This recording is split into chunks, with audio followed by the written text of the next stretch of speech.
ভিসকোসিটির একটা এক্সপেরিমেন্ট দেখাইছে। এই এক্সপেরিমেন্ট দেওয়ার আগে আমি যদি একটু আপনাদের একটা ইনফরমেশন দিই। ধরা হয় যে সামনের যে লো ভিসকোসিটি নাম্বারটা প্রথম, এই নাম্বারটা যত কমবে ওই ইঞ্জিন অয়েল তত বেশি পাতলা। আজ থেকে 15-20 বছর আগে আমরা ডিপস্টিক দিয়ে হাত দিয়ে চেক করে বলতাম, কিন্তু এখন ইঞ্জিনের মধ্যে অ্যাডিটিভসের পরিমাণ এত পরিমাণ বাড়ছে আপনি কখনো হাত দিয়ে নাকে গন্ধ শুকে জিভা দিয়ে চেটে কখনো বলতে পারবেন না।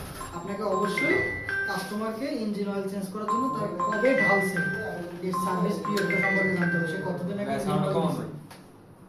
সে কতদিন আগে ইঞ্জিন অয়েল ঢালছে এই জিনিসটা না জানে আপনি কখনো বলতে পারবেন না। তার মানে ইঞ্জিন অয়েল 5 দিন পরেও পাতলা হইতে পারে, ঢালার সময়ও পাতলা হইতে পারে, আবার 3 মাস পরেও পাতলা হইতে পারে। কখনো হাত দিয়ে দেখে আপনি বলতে পারবেন না ইঞ্জিন অয়েলের ডেট সেন্স। এটা যদি কেউ বলে এটা সম্পূর্ণ রং।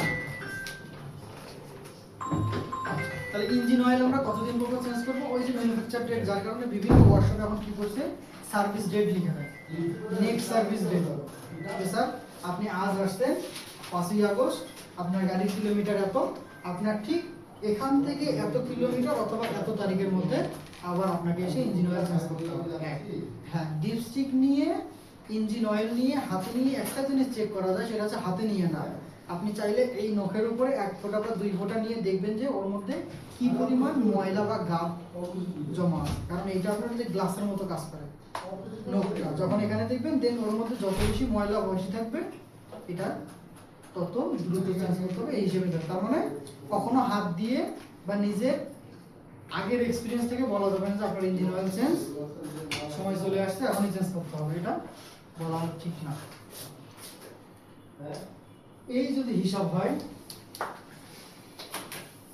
আরেকটা জিনিস, মনে করলাম যে আমি 4 মাস পর পর ইঞ্জিন অয়েল চেঞ্জ করি। আজ ইঞ্জিন অয়েল ঢাললাম গাড়িতে, 2 দিন 3 দিন চালায় আমি দেশের বাইরে চলে গেছি, 6 মাস পরে দেশে আসলাম। এখন ওই ইঞ্জিন অয়েল দিয়ে কি গাড়ি চালাইতে পারবো নাকি ড্রেন দিয়ে আবার নতুন ইঞ্জিন অয়েল দিতে হবে? কি করতে হবে?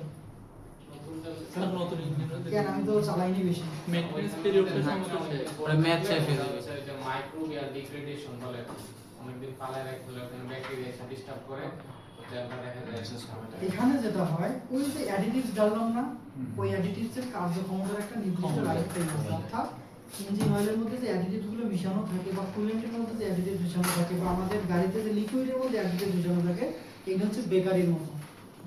বেকারির কেক আপনি খান বা না খান এতদিন পর এটা ফেলাই দিতে হবে, ঠিক এইরকম।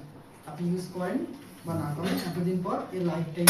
তার মানে যদিও না চালান তারপরেও এটা অক্সিজেনের সাথে বা হাইড্রোজেনের সাথে, যেমন কি হয় আপনি যখন ইঞ্জিন অয়েল সব কয়েল প্যানে জমা থাকে তখন ইঞ্জিনের হেড বা ব্লকে বিভিন্ন জায়গায় বাতাস ঢুকে যায় না। এখন বাতাস যদি ঢুকে, আমরা জানি যে বাতাস আর্দ্র, তাহলে এই বাতাসের মধ্যে যে পানি আছে বা জলীয় কণা আছে এটা ধীরে ধীরে ইঞ্জিন অয়েলের সাথে মিশে গিয়ে ইঞ্জিন অয়েলের ভিসকোসিটি নষ্ট করে দেবে। যখন ইঞ্জিন অয়েলের ভিসকোসিটি নষ্ট হবে তখন ওই ইঞ্জিন অয়েল থাকলেও ও আর লুব্রিকেশনের কাজ করতে পারবে না, ও খালি নামে ইঞ্জিন অয়েল থাকবে। ঠিক কুলেন্ট আমরা কি দিয়েছিলাম, ইঞ্জিন আপনাকে বলতেছে কাস্টমার ভাই আমার ইঞ্জিন ওভারহিট হয়, আপনি ওয়াটার পাম্প চেক করলেন ওয়াটার পাম্প ঠিক আছে, টাইমিং বেল্ট ঠিক আছে, রিলে ঠিক আছে, এছাড়া আমার রেডিয়েটর প্রেসার ক্যাপ ঠিক আছে, রেডিয়েটর ইন্টারনাল এক্সটার্নাল কোনো জ্যাম নাই, কোনো লিক নাই, সব কিছুর পরেও customer phone complain engine overheat হয়। তখন আমরা এক লাস্ট পর্যায়ে কুলেন্ট সে কতদিন আগে চেঞ্জ করছে এই ইনফরমেশনটা নেই। কুলেন্টের সময় যদি 2, 2.5 বা 3 বছর হয়ে যায় তখন আমরা মোটামুটি ধরে যে আপনার কুলেন্ট ঠিকই কুলেন্ট আছে কিন্তু কুলেন্টের কার্যক্ষমতা আগের মতো নেই। তাহলে এই ইনফরমেশনগুলো একটু মাথায় রাখবেন, যেটা রিয়েল লাইফে কাজে লাগবে। অনেক সময় দেখা যায় কুলেন্টের জায়গায় ওদিকে পানি ভরে ড্রাইভাররা, কোথায় কুলেন্টের মধ্যে পানি